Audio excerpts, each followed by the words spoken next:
नमस्कार, स्वागत है आपका। आपके साथ में हूं अमित गर्ग शुक्ला।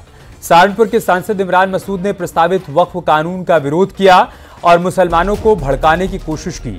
उन्होंने मुस्लिम समाज के लोगों से पूछा कि अगर कल मस्जिद नहीं होगी तो नमाज कहां पढ़ोगे, कब्रिस्तान नहीं होंगे तो दफनाए कहां जाओगे, इमामबाड़े नहीं होंगे तो कहां मजलिसे कहने का काम करोगे। मुरादाबाद के कुंदरकी विधानसभा में होने वाले उपचुनाव के प्रचार के लिए आयोजित जनसभा में उन्होंने ये बातें कही।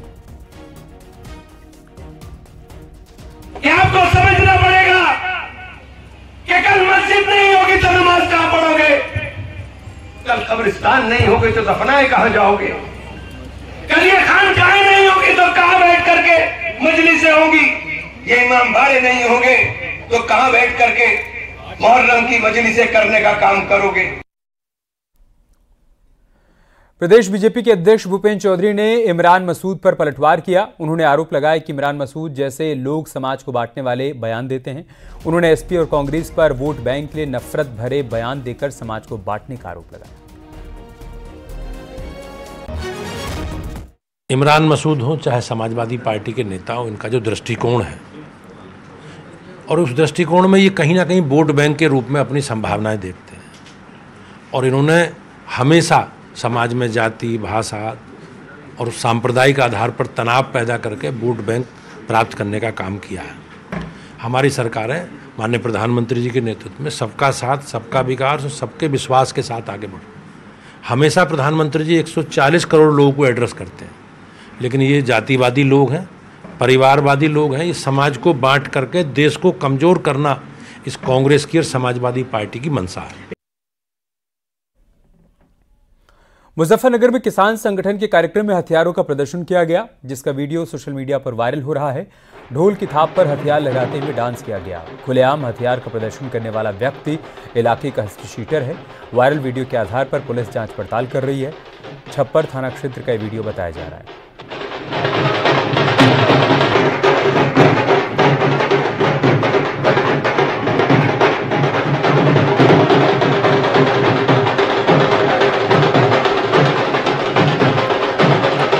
तस्वीर हम आपको मुजफ्फरनगर की दिखा रहे हैं, जहां पर असलाह लहराया गया, ढोल की थाप पर प्रदर्शन किया गया है हथियारों का। आप देखिए कैसे ढोल की थाप पर डांस कर रहे हैं और साथ ही साथ हथियारों का प्रदर्शन भी कर रहे हैं। किसान संगठन के कार्यक्रम में असलहों का प्रदर्शन किया गया।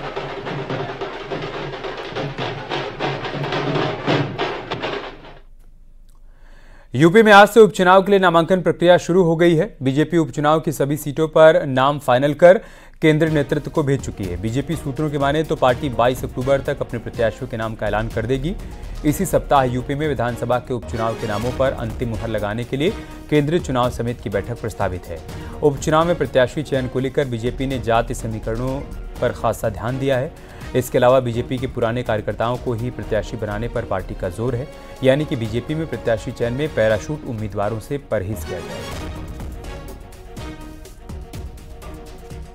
कटेरी से धर्मराज निषाद और अवधेश द्विवेदी का नाम, मिल्कीपुर से गोरखनाथ बाबा और चंद्रभान पासवान का नाम फिलहाल चर्चा में है। कराहल से संघमित्रा मौर्य, सलोनी बघेल और अनुजेश प्रताप का नाम चल रहा है। गाजियाबाद से संजीव शर्मा का नाम, सीसामऊ से सुरेश अवस्थी का नाम, नीतू सिंह का नाम और नीरज चतुर्वेदी का नाम है। जबकि कुंदरकी सीट से शिफाली सिंह, रामवीर सिंह और मनीष सिंह का नाम है। खैर से भोला दिवाकर और मुकेश सूर्यवंशी का नाम है। मझवा से निषाद पार्टी का हो सकता है उम्मीदवार। मझवा से सुचिस्मिता मौर्य, सीएल बिंद के नाम की चर्चा है। फूलपुर से दीपक पटेल, अनिरुद्ध पटेल, कविता पटेल का नाम चर्चा में है। उपचुनाव की तैयारियों में जुटी भारतीय जनता पार्टी अपनी पूरी ताकत झोंके हुए है और बीजेपी प्रत्याशी चयन को लेकर काफी गंभीर है। भारतीय जनता पार्टी ने जो प्रत्याशियों का चयन किया है इन उपचुनाव की सीटों पर, वो जाति समीकरणों को ध्यान में रखकर किया गया है। दरअसल जो उपचुनाव की सीटें हैं, जाति लिहाज से इन सीटों पर निर्णायक वोट बैंक है। जहां समाजवादी पार्टी के पास 5 सीटें उपचुनाव में पिछले दौरान रहीं और भारतीय जनता पार्टी के पास में 4 सीटें, उसमें से 1 सीट आरएलडी के पास में, यानी कि 5 सीट भारतीय जनता पार्टी और आरएलडी के खाते में रही। तो ऐसे में भारतीय जनता पार्टी ने प्रत्याशियों के चयन की प्रक्रिया पूरी कर ली है। जल्द ही केंद्रीय नेतृत्व इन प्रत्याशियों के नामों का ऐलान करेगा। कैमरामैन गोपीगिरी के साथ संकेत मिश्रा, न्यूज़ 18 लखनऊ। मिल्कीपुर विधानसभा उपचुनाव टलने पर वार पलटवार शुरू हो गया है। अखिलेश के आरोपों पर प्रदेश बीजेपी के अध्यक्ष भूपेंद्र चौधरी ने कहा कि हार के डर से एसपी घबराई हुई है, इसलिए वो मिल्कीपुर का उपचुनाव रोक रही है। उन्होंने कहा कि एसपी सांसद अवधेश प्रसाद के वकील ने केस वापस लेने का विरोध किया। उन्होंने आरोप लगाया कि एसपी और कांग्रेस का गठबंधन स्वार्थी लोगों का है।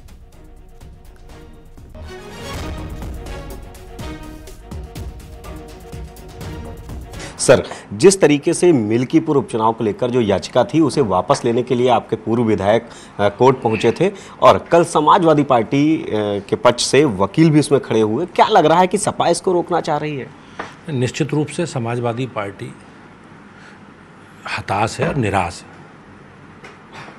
और कहीं ना कहीं मिल्कीपुर में चुनाव ना हो इसके लिए प्रत्यक्ष और अप्रत्यक्ष रूप से वो इसका प्रयास कर रहे हैं। आपने देखा होगा कल माननीय उच्च न्यायालय में जिस प्रकार से समाजवादी पार्टी के सांसद अवधेश प्रसाद जी के वकील और उनके अधिवक्ता महासभा के जिस प्रकार से लोग वकील उपस्थित हुए और उन्होंने इस याचिका का वापसी का विरोध किया, वो कहीं ना कहीं ये प्रदर्शित करता है कि समाजवादी पार्टी मिल्कीपुर सहित पूरे उत्तर प्रदेश में जो उपचुनाव हो रहे हैं उसमें हार अपनी सुनिश्चित मान चुकी है और किसी तरह चुनाव ना हो इसके लिए व्यवधान उत्पन्न करती है। समाजवादी पार्टी के राष्ट्रीय अध्यक्ष अखिलेश यादव जी सोशल मीडिया पर पोस्ट करके लोगों को गुमराह करते हैं, लेकिन दूसरी तरफ अयोध्या में चुनाव, मिल्कीपुर में चुनाव ना हो इसके लिए समाजवादी पार्टी के सांसद, उनके वकील और पूरी समाजवादी पार्टी की अधिवक्ता महासभा जिस प्रकार से न्यायालय में खड़े होकर याचिका का विरोध करती है, तो कहीं ना कहीं जो उनके मन में चुनाव के प्रति और अपनी हार के सुनिश्चित मानकर जो भयभीत हैं वो कहीं ना कहीं इन घटनाक्रम से प्रभावित। यूपी में 9 सीटों पर होने वाले उपचुनाव को लेकर सियासी दंगल जारी है। वहीं मिल्कीपुर सीट को लेकर विपक्ष लगातार हमलावर है। अखिलेश ने तंज कसा कि बीजेपी ने हार के डर से चुनाव टाला है, तो वहीं कांग्रेस भी गठबंधन के साथ सभी सीटों पर जीत के दावे कर रही है।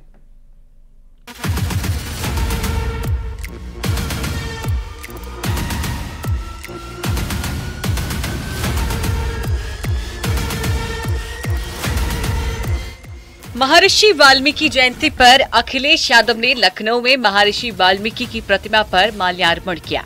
इसके बाद अखिलेश ने बीजेपी और योगी सरकार पर कई वार किए।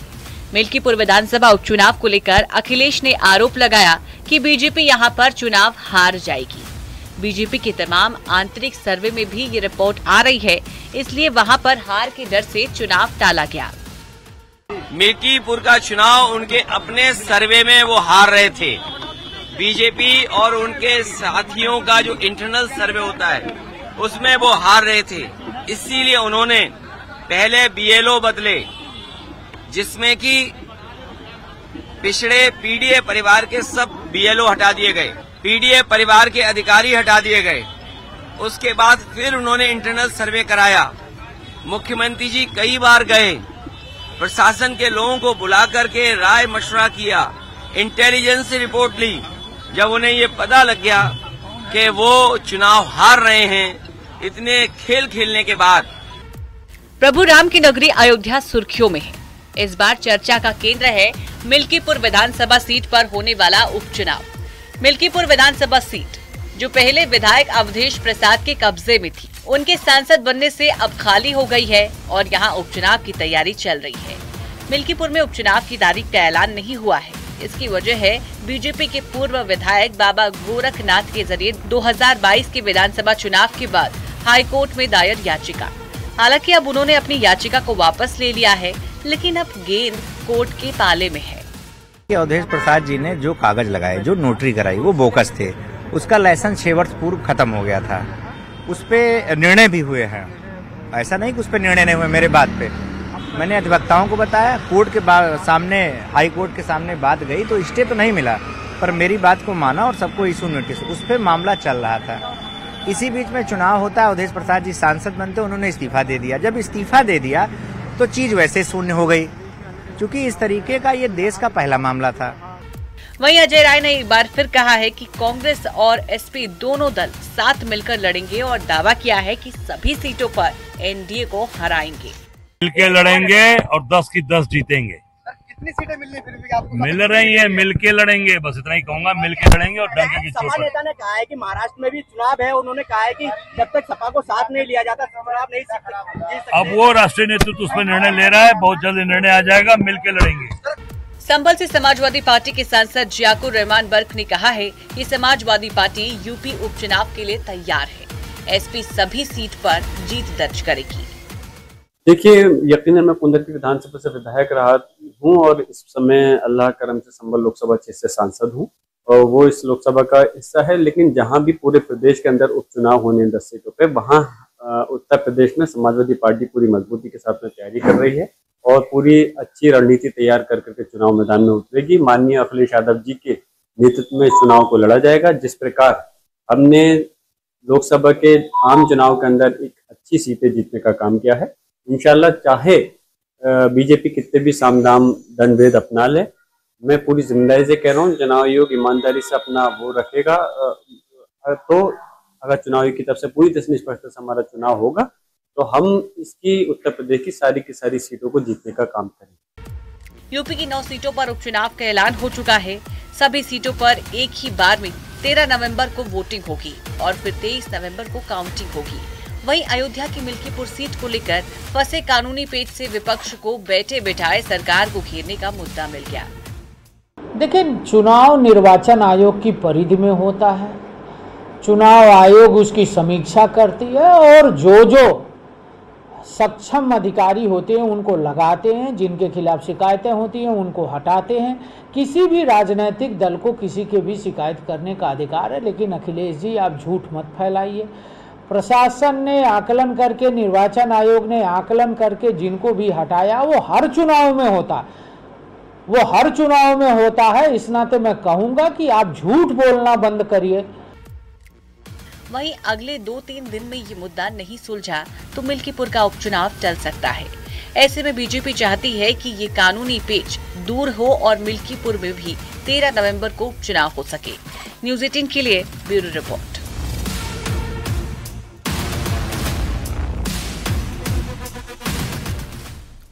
यूपी में विधानसभा उपचुनाव में समाजवादी पार्टी और कांग्रेस में गठबंधन हुआ है।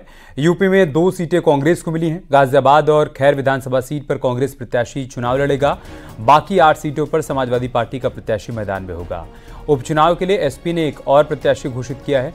मीरापुर से सुंबुल राणा को समाजवादी पार्टी ने अपना प्रत्याशी बनाया है। 13 नवंबर को उपचुनाव होना है। अब तक 6 प्रत्याशियों के नाम का ऐलान हो चुका है।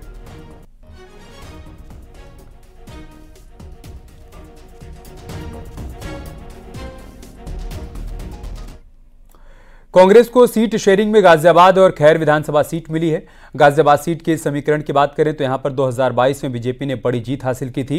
दलित, ब्राह्मण और ओबीसी वोटर्स यहां पर निर्णायक फैक्टर साबित होते हैं। कांग्रेस के सामने इस सीट पर बेहद बड़ी चुनौती बीजेपी ही रहेगी।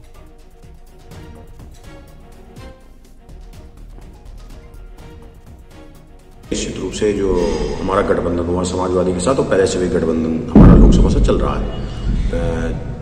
राष्ट्रीय नेतृत्व ने माननीय अखिलेश यादव जी ने जो सीटें गठबंधन में तय की हैं वो अपने हिसाब से सही की है। और रही बात जीत की बात, तो 9 की 9 सीट पे कांग्रेस पार्टी और समाजवादी पार्टी का गठबंधन के जो कार्यकर्ता हैं एक दूसरे की ताकत बन करके लड़ेंगे चुनाव, क्योंकि हमें सीटों से मतलब नहीं, हमें मतलब है कि समाजवादी का पार्टी का प्रत्याशी और कांग्रेस का प्रत्याशी जहां भी होगा पूरी ताकत के साथ दोनों पार्टी गठबंधन के रूप में चुनाव लड़ेगी और इस आने वाले उपचुनाव में 9 की 9 सीट भारतीय जनता पार्टी को हम हराने का काम करेंगे। सीएम योगी ने $1 ट्रिलियन इकोनॉमी को लेकर लखनऊ में बैठक की। $1 ट्रिलियन इकोनॉमी के लक्ष्य को लेकर मंत्रिमंडल के साथ चर्चा की। सहयोगी मंत्रियों और अधिकारियों से अब तक किए गए प्रयासों की जानकारी ली।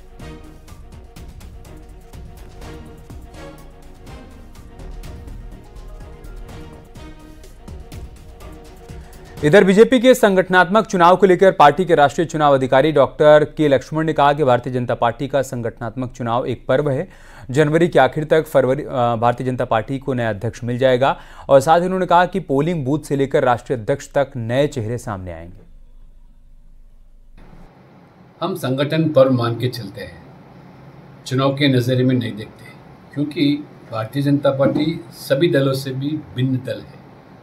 हम राजनीति सिर्फ सत्ता प्राप्त करने के लिए राजनीति नहीं करते हैं। चुनाव लड़ने के लिए ही नहीं, या विधायक बनना, संसद बनना, या मंत्री बनना, या शासन में आना।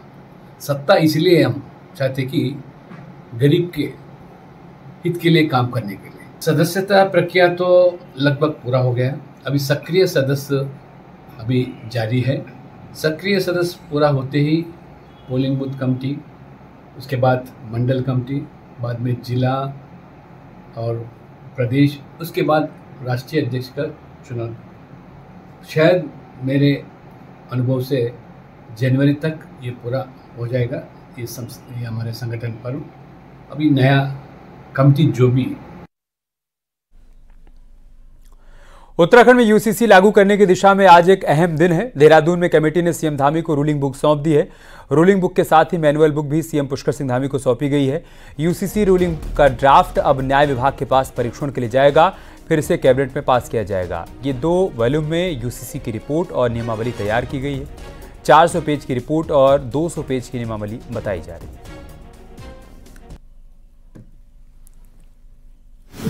पारित हुआ तो मैंने कहा था, आज फिर कह रहा हूं कि सबको समानता मिले, सबको एक समान न्याय मिले, और विशेषकर हमारी जो महिलाएं हैं उनके सशक्तिकरण की और सुरक्षा के लिए दोनों को विशेष रूप से ध्यान में रख के ये विधेयक बना है। और जल्द ही ये विधेयक कार्य रूप में क्रियान्वयन में आने वाला है। तो आप सबका, क्योंकि लगातार आप सब लोग पहले दिन से इसके साक्षी रहे और अब कुछ ही समय बचा है जब हम इसको रातों उतारेंगे और देवभूमि उत्तराखंड को देश की आजादी के बाद ये पहला देश का हमारा राज्य बन जाएगा जिसको एक गौरव प्राप्त होगा कि यहाँ पर समान नागरिक संहिता का विधेयक लागू हो जाएगा। राज्य स्थापना से पहले लागू हो जाएगा। अभी हम लोग मंत्रिमंडल की बैठक करने वाले हैं आज, क्योंकि इसमें जो भी प्रावधान किए गए हैं इस एक्ट में उसको लागू करने के लिए, जैसा कि पहले ही बताया कि हम न्याय का, विधि का, इसका सबका परीक्षण करेंगे, मंत्रिमंडल में चर्चा करेंगे और उसके बाद जल्दी ही हम जो है इसकी विधि का ऐलान करेंगे।